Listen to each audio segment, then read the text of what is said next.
Ya, eh, semoga saya dimaafkan oleh Gus Baha dan diampuni oleh Allah bahwa saya telah mengatur beliau, karena betapapun kata beliau aturan prosedural ya harus tetap di bawah taklimu taklim. Tapi karena saya bukan moderator amatir ya.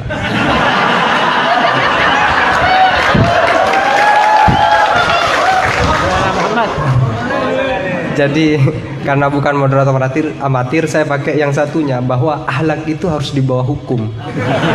Dan dalam konteks musyawarah ya moderator adalah kekuasaan tertinggi.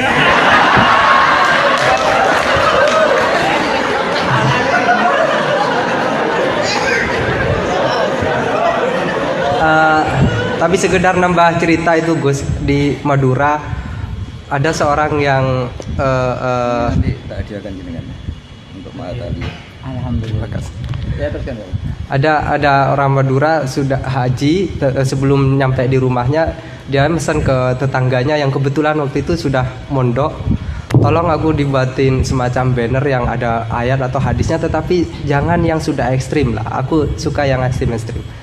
Jangan misalnya al-hajjul mabrur laisa jazaohu ilal jannah, itu aku tahu sudah. Terus jangan juga walillahi ala nasi hijjul baiti, itu jangan, sudah sering aku carikan ayat atau hadis yang tidak populer. Akhirnya santrinya itu mikir, buka Al-Quran dengan pemahaman yang ekstrim, akhirnya langsung dia temukan ayat, dan itu dipajang besar-besar di pintu gerbang. Ayatnya adalah Faman hajjal baita awi tamaro fala junaha, maka tidak ada dosa. Nah, ini termasuk salah satu memahami ayat Al-Quran yang ekstrim. Gobloknya yang ekstrim.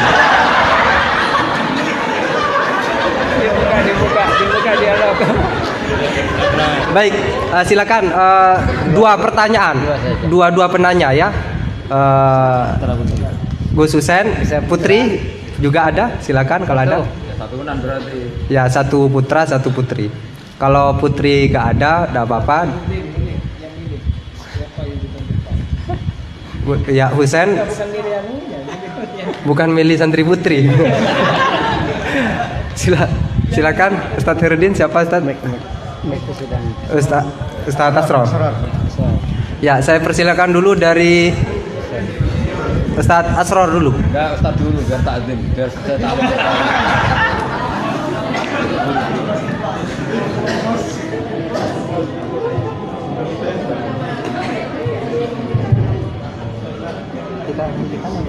Assalamualaikum warahmatullahi wabarakatuh. Yang kami hormati Syekh Haji Ahmad Sudah paling. Saya termasuk muhibbin beliau. Saya sering mengikuti kajian-kajian jenengan di YouTube. Saya pernah dengar begini. Jadi ketika beliau mengutip di Syajaratul Ma'arif, waktu beliau ngisi di Lirboyo kalau tidak keliru, kemudian saya langsung cari PDF-nya Syajaratul Ma'arif, karena memang selain sulit belinya, juga sulit bacanya. Tapi insya Allah itu mesti mudah dipahami memang Syajaratul Ma'arif. Saya banyak berterima kasih, karena waktu di Mahali saya belum tahu kitab Syajaratul Ma'arif karya Izzuddin bin Abdus Salam itu yang dibaca di sini memang Ghayatul Usul, sehingga ketika pindah ke Syajaratul Ma'arif tidak terlalu sulit seperti memahami Lubul Usul memang. Beliau salah satunya adalah ayat yang dibaca Ustaz Wahid tadi itu, faman hajjal baita aw itamara fala junaha alaihim, itu kemudian disimpulkan bahwa jangan sampai Enggak, bahasa Arab saja biar kelihatan alim. oh. Jadi tarikul haq milih bati itu nggak boleh. Enggak, pasti enggak begitu redaksinya. Saya mengutip bahasanya Gus Bara. Enggak, saya enggak bahasa. Ini bahasa saya, Gus Bara. Di ayat itu,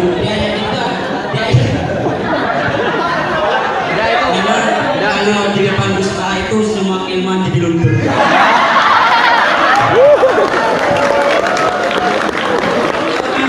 Bahaluddin itu kan kebanggaan agama. Meskipun beliau mengatakan dengan sombong-sombong itu karena sudah jadi dari awal menjadi kebanggaan agama, jadi biasa. Ustaz Bahaluddin ini di kalangan kita ustaz yang paling top. Tapi ketika Gus Baha yang lebih alim saya itu biasa saja. Gus Baha ini sudah namanya saja Bahaluddin. Jadi di ayat tadi itu wala junaha alaikum kan.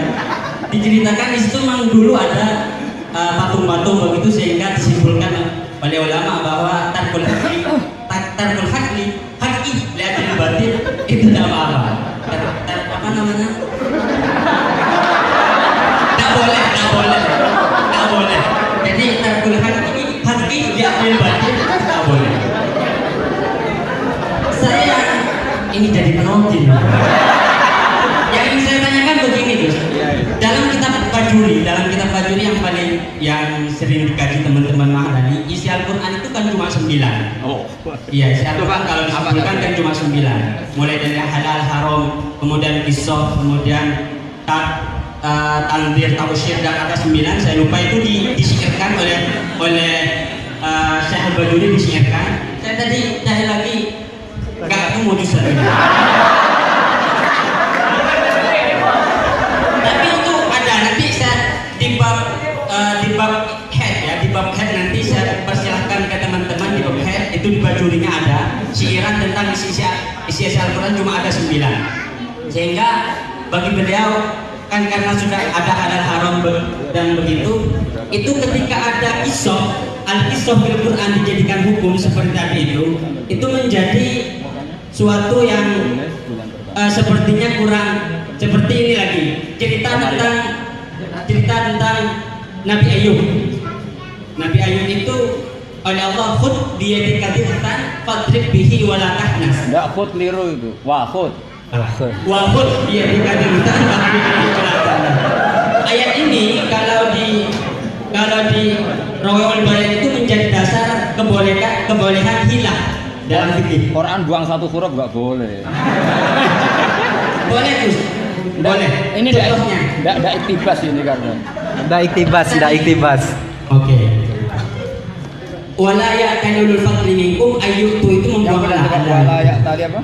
Wala ya'tanul fadli minkum wasa'ati ayyutu ulil qurba wal masakin wal Bukan buang itu tatmin. Kalau kamu tadi buang waktu. Motifnya nggak tepat. Beda ya? Beda katanya beda. Jadi saya menjadi tidak ada apa-apanya. Tapi Gus, saya lagi pertanyaan saja biar Iya.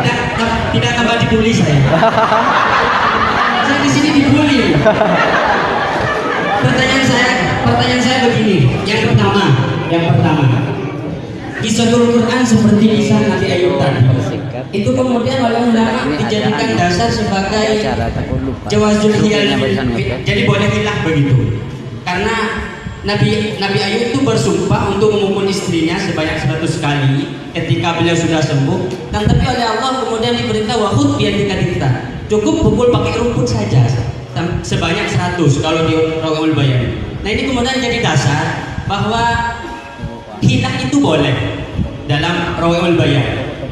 Ini yang pertama, itu kan isoh kemudian jadi hukum. Padahal isi Al-Quran sudah dibagi-bagi jadi halal, haram, tanzir, tausyir, qisas dan semacamnya itu. Kemudian yang kedua, Banyak betul. Cukup. itu pertanyaan, oh sudah ya. Cukup. Ya di situ aja kok kamu lari tinggal. Saya kalau di sini nggak bisa melihat wajahnya Gus Bah. Saya mau di belakang saja di kursi. Oh iya. Ya memang harus jauh ya biar tidak terlalu takut. Buliannya nggak terlalu langsung. Tapi ya kepada penanya kedua saran saya adalah tolong menggunakan bahasa yang singkat. Terus yang kedua juga jangan takut dengan kata-kata intimidasi dari Gus Baha ya. Karena menurut Dale Carnegie itu narasumber yang baik adalah yang mengintimidasi audiennya. Itu adalah salah satu ciri narasumber yang baik. Dale Carnegie mengatakan begitu. Saya husnuzon saya beliau mungkin baca Dale Carnegie. Tapi kalau beliau tahu Dale Carnegie ya.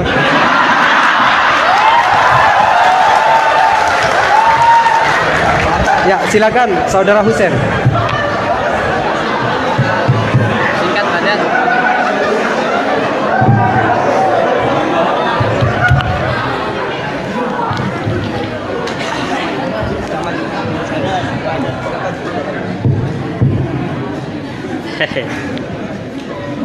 Assalamualaikum warahmatullahi wabarakatuh. Nama saya Ahmad Husen dan siap dikatakan goblok karena bertanya. Gus Baha ini berapa bulan yang lalu diangkat sebagai Rois Suriah PBNU dan itu tidak melalui proses kaderisasi, melalui ranting, MWC dan seterusnya.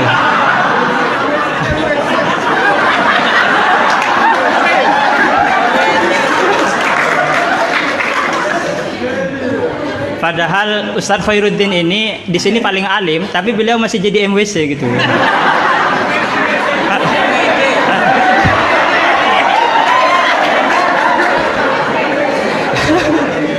Iya, terima kasih. Nah, itu berangkat dari Gus Baha sebagai Rois Suriah. Saya ingin bertanya tentang ke-NU-an yang telah dirumuskan oleh Ki Hadratus Syekh Hasyim Asy'ari. Karena beliau kalau misalnya nanti tidak bisa menjawab berarti diragukan ke Rois Suriahnya. Oke. Di dalam risalah atau konun asasi Jam'iyah Nahdlatul Ulama disebutkan bahwa secara keagamaan NU menggunakan sistem bermazhab atau mazhub. Serius ini Gus. Yang pertama dalam akidah, terus fikih dan tasawuf. Nah, dalam fikih misalnya NU menganut Abu Hanifah, terus Malik bin Anas, Muhammad bin Idris Asy-Syafi'i yang lahir tahun 154.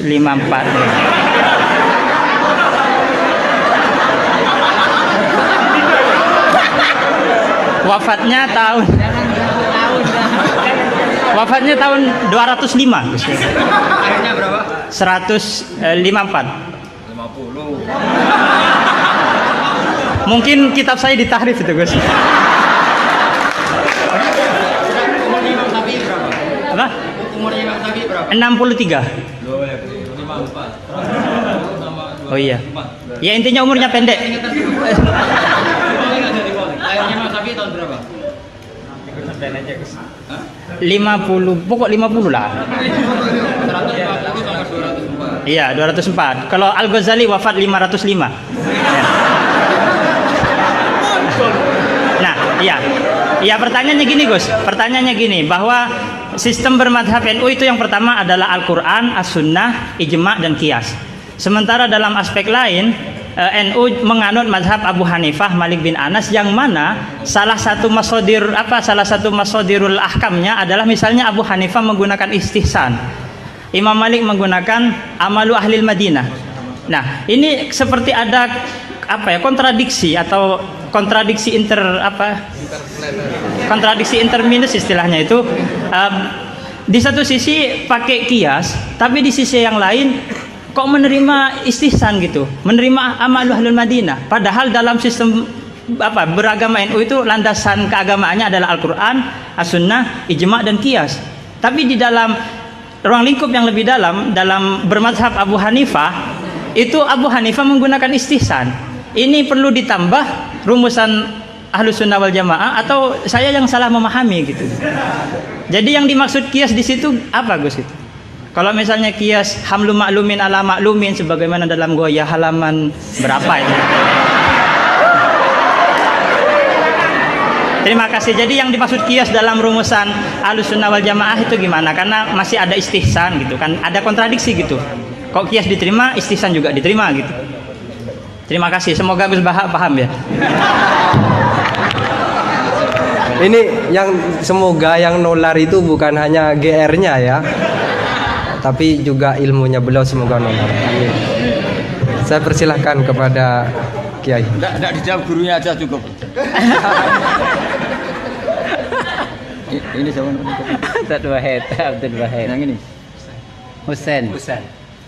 Tapi enggak cucunya Nabi yang Husen.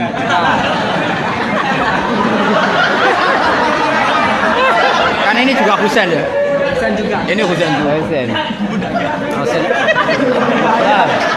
ada ini budaknya.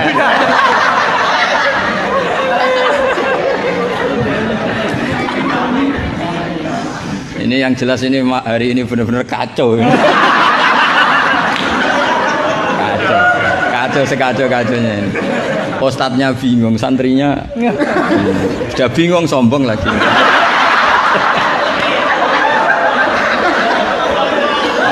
Yang boleh sombong tuh yang sudah ada bingung-bingung. Tapi agak apa-apa, saya maafkan ya. Memang itu satu-satunya cara dia untuk menang gitu. Ya. Saya jawab tadi yang dari Ustadz Asrar. Itu yang penuh misteri mana Asrar. Asrar itu maknanya kan banyak rahasia. Itu terjemahan bebasnya penuh misteri. Nggak tahu punya misteri apa tadi. Tadi tanya gimana yang tentang apa khilah sama apa? Sama nanya ulang. Coba ulang. Apa? Begini ya, kitab Sajaratul Ma'arif tadi kutipan Anda tak luruskan. Itu tagnya di Sajaratul Ma'arif saya hafal. Judulnya itu la yutrakul haqqu li ahdil batil. Iya enggak? Itu mesti persis begitu. Yang kamu tadi pasti tidak persis itu. Saya ini hafal Quran, jadi ingatan saya normal.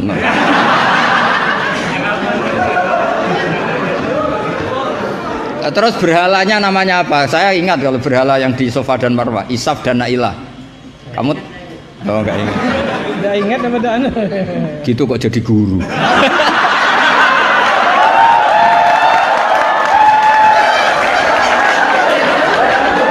Tapi salah. Jadi maksudnya itu mungkin jadi gurunya sah karena muridnya lebih bodoh. Tapi yang nggak sah itu gini loh, wong kelas gitu kok melawan saya itu loh. Itu sangat nggak sah ya.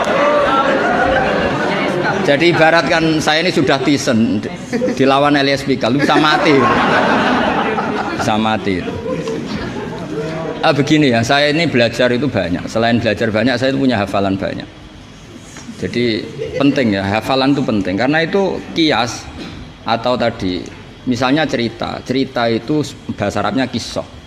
Tapi asalik anil kisah ilal iktibar itu adalah maslaku ahlil akhyar. Itu masyhur itu dawuh ulama.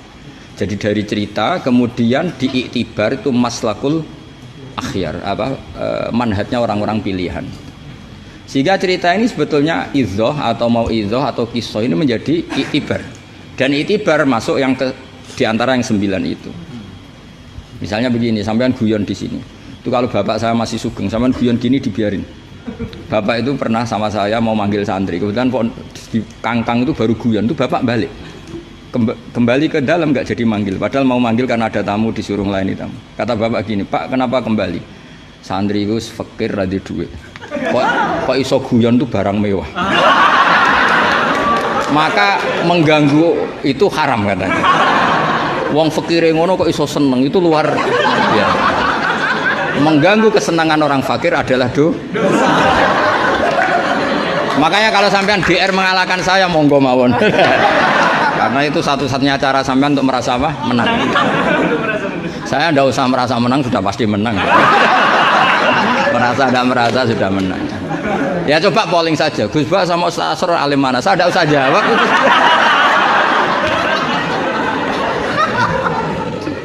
Saya tidak usah jawab pasti menang saya. Bukan saya yang memenangkan ya, memang menang, memang. Buktinya gampang kan? Sampean ngundang saya apa ngundang Ustaz Asrar?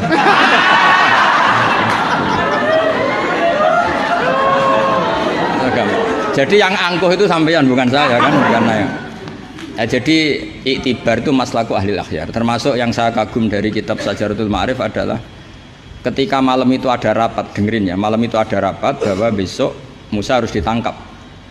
Di antara yang rapat itu adalah ada rojulun sing yaktumu imanah yang disebut waqala rojulun min ali fir'aun apa yaktumu imanah. Karena dia ikut rapat, kemudian dia bocorkan ke Nabi Musa ya wajah min aqsal madinati seterusnya itu yang innal mala ya'tamiru nabika itu wajah rajulun min aqsal madinati yas'a. Qala ya Musa innal mal'a ya'tamiruna bika. Itu si rajul ini pagi-pagi, mungkin bukan pagi ya, setelah rapat itu langsung bergegas nemui siapa? Nabi Musa, besok kamu akan ditangkap oleh tentara dan kamu akan dieksekusi. Kamu kok tahu? Saya ikut rapat. Tapi karena dia masih yaktumu apa? Iman. Itu kan cerita ya, kita sepakat ya. Itu apa? Cerita, kisah. Tapi Imam Izzuddin bin Abdissalam yang punya gelar Sultanul, enggak keliru, Sultanul Ulama.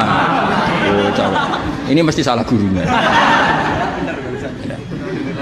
Sultanul apa? Ulama. Ya. Yang penting kita jangan sampai jadi Sultanul Juhala. Karena ini belum ada presidennya. Raja Wali sudah ada Abdul Qadir, Raja Ulama ada Izzuddin bin Abdissalam. Kayak Raja Bodoh itu terlalu banyak, makanya kompetisinya susah ini karena terlalu banyak yang jadi apa? Nah, ternyata oleh Izzuddin bin Abdissalam yang diambil contoh itu yas'anya. Maka di ayat itu beliau mengebabkan babul musaroah ila hifdzid dima. Bab pentingnya bergegas untuk menyelamatkan mengalirnya darahnya seorang mukmin. Jadi yang dia simpulkan dari kata yas'a, bahwa untuk menyelamatkan darah itu orang oleh sakobri, tidak boleh sesempatnya, tapi harus yas'a. Yas'a itu bergegas. Nah itu kan dari kisah menjadi istidlalun fiqhiyun, apa? Menjadi istidlalun fiqhiyun atau amrun fiqhiyun.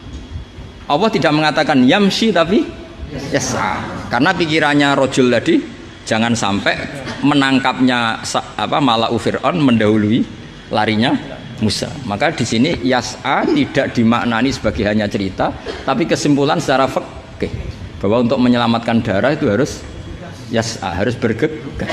Nah itu contoh. Jadi kalau sampean tanya Syajaratul Ma'arif itu ikut partai mana? Itu ikut partai Itibar. Dari 9 itu ikut partai apa? Itibar. Yang kemudian wakhud biyatika dikhtan, khilah itu boleh asal dibolehkan Allah. Itu kan bukan Nabi Ayub yang ingin khilah, tapi Allah yang mengajarkan khilah. Nah kalau Allah yang mengajarkan itu menjadi halal berdasar kesalahan masing-masing. Sampean tahu nggak ceritanya Nabi Ayub sama istrinya? Apa setengah tahu? Apa? Oh setengah tahu lah. Ini yang setengahnya tak tambahi lagi. Istrinya Nabi Ayub itu cantik sekali. Karena memang sunnahnya ulama itu memang punya istri cantik. Entah sunnah itu dengan arti kesunatan, entah takdir, tidak tahu. Jadi sampean gak usah tanya, istri Gus Bak gimana? Ikut sunnah itu. Ikut sunnah. Karena nanti kasihan kalau dia istrinya jelek, terus alumni dosowan istrinya cantik kan dia ngenes. Oh kasihan itu ya. Yang cantik juga kasihan, nyiumi tangan orang yang lebih nggak cantik. Ceritanya sebenarnya gini ya. Dari kejauhan, ya saya ulang lagi dari kejauhan. Itu istrinya Ayub ini ngomong-ngomong sama lelaki ganteng, padahal itu aslinya Jibril. Singkat cerita, si istri ini karena Ayub ini sudah diembargo masyarakatnya dengan cerita-cerita seperti itu. Pokoknya kita mempercayai versi itulah. Setidaknya mengikuti ulama yang mempercayai itu, diantaranya Syekh Nawawi, bahwa memang Nabi Ayub diusingkan masyarakatnya sampai kesulitan secara finansial, ekonomi dan ketahanan pangan. Terus istrinya itu kerja dapat uang. Suatu saat sampai pada level ekstrimnya, nggak dapat pekerjaan, nggak dapat uang. Kebetulan ada anak raja yang rambutnya itu brodoli, yang nggak punya rambut. Terus disayembayarkan siapa yang rambut terbaik mau dibeli mahal. Akhirnya istrinya ini menjual apa? Rambutnya. Ya tadi kalau orangnya cantik ya rambutnya cantik. Kalau cantik terus keriting bulat kan susah itu. Kalau keritingnya tidak pas, kalau pas ya tetap cantik ini maksudnya. Nah, ketika dijual terus dapat uang dan itu di atas rata-rata. Si Nabi Ayub ini curiga. Ya bawaan seorang suami yang punya istri cantik, kalau jelek kan gak gampang curiga. Terus buder keriting welek kan suaminya gak gampang curiga. Kok dapat uang banyak ini dari mana? Singkat cerita dengan tanda kutip kesalahpahaman ini menjadikan beliau agak latah bersumpah la adribannaki mi'ata sautin, kamu akan saya pukul mi'ata sautin. Akhirnya Allah ini kan yang Ayub ya orang soleh, cemburu itu sah karena seorang lelaki, seorang suami. Pilihan-pilihan istrinya juga sah.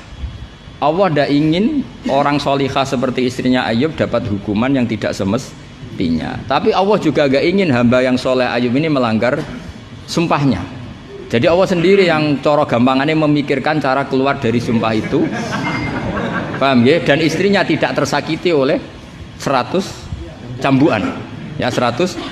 Akhirnya Allah bilang gini, ya sudah, kamu pakai lidi 100 saja, cambukkan sekali, anggap saja sudah 100. Itu disebut wakhud biadika dikhtan fadrib bihi wala tahnas.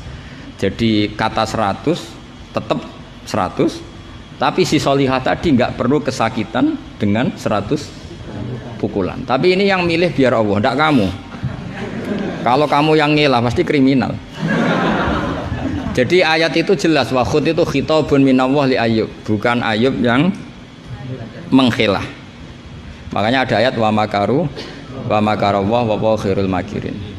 Itu kan seperti Nabi Ibrahim. Nabi Ibrahim itu hanya Allah yang bisa mengilhami seperti itu. Ada raja yang maniak perempuan itu sampai ngirim beberapa mata-mata, kalau ada perempuan cantik melintas di daerahnya pasti ditangkap, mau disuguhkan ke rajanya. Suatu saat yang lewat ini Ibrahim dan Sarah, itu cantik sekali. Jadi ini sudah contoh dua, istrinya Ayub ya cantik, istrinya Ibrahim ya cantik. Karena yang cantik sudah jadi istrinya para nabi, mungkin kamu ini yang nggak tahu saya kebagian apa enggak itu. Kalaupun cantik pasti nggak setingkat siapa? Sarah. Sarah itu cantik sekali. Singkat cerita ditangkap. Kemudian Sarah ini mau diperistri oleh raja. Ketika Ibrahim tanya, perempuan ini hubungannya dengan kamu apa? Nabi Ibrahim pinter, karena raja ini maniak perempuan, kalau dijawab suami pasti dibunuh, karena suami itu problem. Ya bagi raja yang maniak perempuan ini kan suami itu problem. Tapi kalau saya jawab ukhti, ipar pasti dihormati. Karena kalau dijawab ukhti kan, oh iparnya orang cantik. Kayak Kangkang yang punya adik cantik pasti dihormati ustadznya. Wah itu pasti itu. Sampean goblok lah, punya adik cantik terus ustadz kamu tahu, itu aman tak jamin. Karena ustadz potongan gini itu pasti dah ikhlas, tak jamin. Imannya pasti guncang itu, Bang. Kamu punya adik cantik terus tidak muhafadzah, sudah ada dikasih ustadznya ya sudah Pak, tidak jadi ipar. Oh udah lulus aja. Termasuk barokahnya lelaki itu memang punya adik cantik itu, kalau tepat di garwo kiai, kamu kakaknya kiai. Banyak orang awam tahu-tahu mertuanya kiai, barokahnya apa? Punya anak cantik, itu memang berkah. Maka Ibrahim pinter, beliau jawab ukhti, ini saudara saya. Sehingga dengan demikian beliau akan dihormati sebagai ipar. Tapi kalau bilang suami kan problem, pasti dibunuh. Sampai Sarah ini marah-marah, Ibrahim ditarik ke kamar, kamu itu nabi kok bohong. Jadi Sarah itu unik, kecewa dia, punya kamu itu nabi kok punya, ya nabi suami kok. Kalau suami bohong biasa, ini suami ya nabi. Ya ini kan potongan-potongan biasa bohong. Tapi ini kan ya suami ya nabi. Kamu itu suami nabi kok bohong. Ya kalau nabi kan nggak mungkin bohong, tapi kalau suami tok kayak sampean-sampean ini kan, wes mesti bodoh nih. Bar ngopi di perempuan cantik, kok di ngopi, nang di, ya ngopi wae. Karena kalau menyebut warung kopinya pasti apa? Masalah. Makanya kalau dijawab ngopi ning di, kalau istrinya apa yang jaga cantik di umatnya Rasulullah. Karena sekali disebut masalah. Itu akhirnya Nabi Ibrahim jawab, tidak ada di muka bumi ini orang muslim dan muslimah kecuali kamu dan saya. Maka fa'anti ukhti fil Islam, kamu itu saudara saya dalam Islam. Terus oleh balaghah disebut itu tauriyah apa? Tauriyah itu kata yang tidak bohong, tapi lafadz ini muhtamil. Lafadz ini mirip muhtamil. Jadi sebenarnya saya mengatakan sampean goblok itu goblok dalam hal maksiat, itu kan keren. Sampean saja yang sudah tersinggung, wong darani goblok itu salah sampean. Padahal saya punya siapkan kalau ditanya Allah, hak mosok santri batal darani goblok. Goblok nggak tahu caranya korupsi, Gusti. Wah. Jadi itu sebetulnya kalimat madkhin. Tapi kamu yang keburu suudzon sama saya, kamu anggap itu kalimat apa? Gamin. Itu resiko ilmu cekak itu. Sebetulnya di balaghah itu ada tauriyah apa? Ya Mas pernah belajar tuh itu. Jadi tetap saja kisah-kisah ini melahirkan satu pelajaran. Karena kita tetap bisa menyimpulkan tadi, zaman berhala itu ada di Safa dan Marwah, berarti ada batil. Orang Islam tetap disuruh sa'i, berarti la yutrakul haqqu li ajlil batil. Kemudian yang jenengan tadi tanya apa? Yang tentang hadrotis syair wal antamati. Sampean pernah baca kitab itu? Pernah. Khatam? Enggak. Oleh menindak kok fasih. Benar-benar jujur. Benar-benar jujur. Yang tentang itu saja. Ya, enggak yang tentang qadhiyah itu paham. Redaksinya apa bahasa Arabnya? Wa yalzamu alal ami at-tamadzub. Terus bimadzhabin. Kitab itu yang termasuk mengkaji detail itu saya termasuk saking seringnya mengkaji itu pernah diberi hak keluarganya Basim di kamar Basim yang dipakai ngarang kitab itu dan di kursi yang dipakai Basim ngarang kitab itu.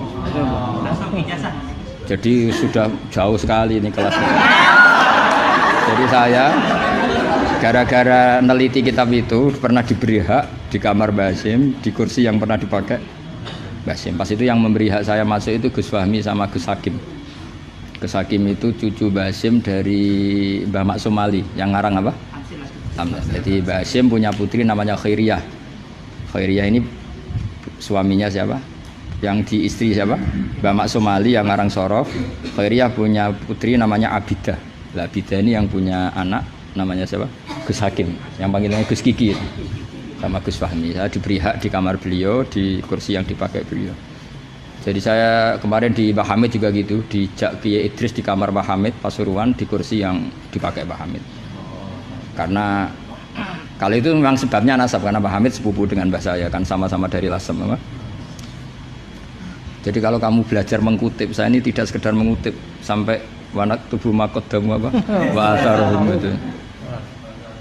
Jadi begini loh ya logikanya, kamu jangan terlalu kumo luhur bakas ikhtisan kok kayak wong alim gaya kamu itu sudah kacau-kacau gimana.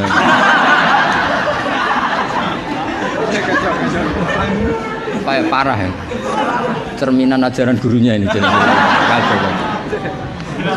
Iya, jadi ini kamu itu korban pengajaran yang salah.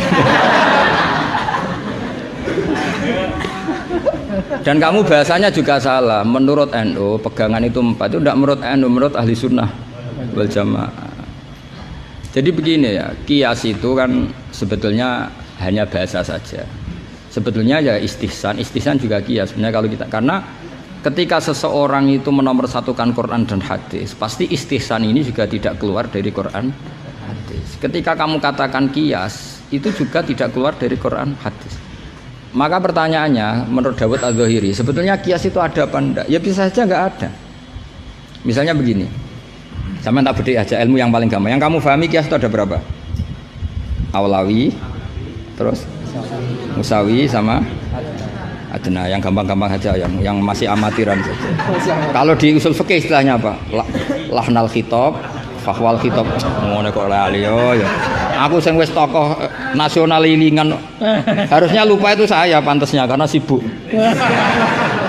Harusnya yang pantas lupa itu saya karena sibuk. Kalau soal Surya memang saya tidak minta. Jadi itu anugerah sudah, anugerah khidmah maksudnya. Saya juga sampai sekarang nggak merasa Roh Surya biasa aja. Karena ya apa ya kalau keluarga Quran itu beda. Saya ini kan dari keluarga Quran, bapak saya hafal, bapak saya hafal, sehingga apa ya bangganya itu sudah dengar ngitmai Quran. Jadi sampai hormatin ndak itu ndak ngefek sudah. Biasa munajat kenal Allah, kenal makhluk itu biasa.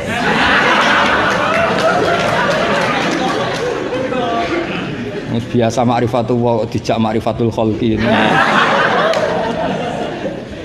Begini misalnya ya, sampean tak bedheki misalnya gini.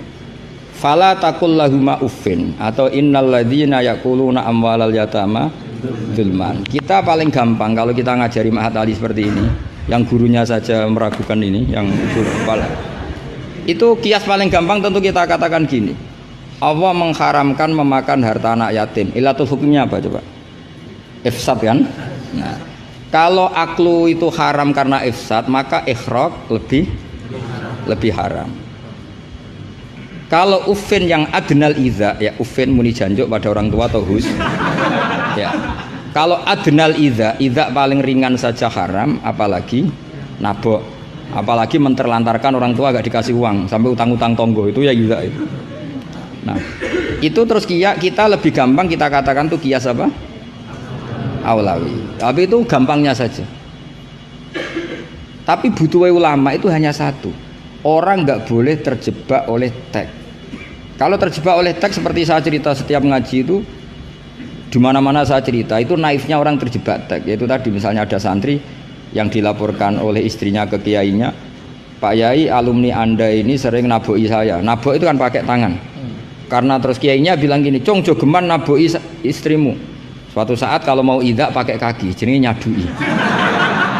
Akhirnya istrinya lapor lagi, "Pak Yai sekarang ganti model, tidak naboi tapi nyadui." Santrinya dipanggil lagi, "Loh kenapa kamu masih nyadui? Kan yang haram naboi Pak Yai. Kemarin yang Anda larang kan naboi, kalau nyadui kan belum dilarang. Belum ada undang-undangnya kan kira-kira gitu. Nanti yo nendang yo haram pisan. Hari berikutnya ngidoni, ngeludahi. Itu kan korban tekstualistik. Kalau dia cerdas, hurmatul idza itu yang haram tuh idzanya. Naboi ya idza, nyadui ya idza, meludahi juga idza, membiarkan miskin juga idza. Nah, seperti itu sebetulnya andaikan kita dzauqus salim, sebetulnya nggak perlu itu kita katakan kias apa enggak. Zaman sahabat juga nggak kenal kias, tapi tahu kalau maknanya pasti seperti itu. Pasti maknanya seperti itu. Misalnya kamu ada tamu, jangan suguhi air panas, kasihan. Terus kamu suguhi adem tapi peceren, sementing nggak air panas. Itu kan santri gila. Jadi sebetulnya dengan atau tanpa istilah kias maupun istihsan, itu adzauqus salim itu pasti tahu. Makanya termasuk kitab yang saya kagumi itu Syarah Imriti, Fathur Rabbil Bariyah, itu kitab kecil yang nyarai apa? Imriti atau Maryoto itu kalau baca Imriti tidak bisa ya Pak? Maryoto itu. Itu di situ diterangkan fama fatahum illa mujarradul istilah. Jadi kalau kamu tanya kenapa sahabat tidak belajar nahwu, tidak belajar i'lal, tapi mereka punya salikoh, punya tobiah yang menjadikan mereka ya kalau ngendikan ya doroba zaidun amron atau marortu bizaidin. Tapi mereka kalau kamu tes, misalnya Abu Bakar buat tes, zaidun jenenge apa? Doroba zaidun amron, terus amron jenenge apa? Ya ora iso pinter sampean mesti.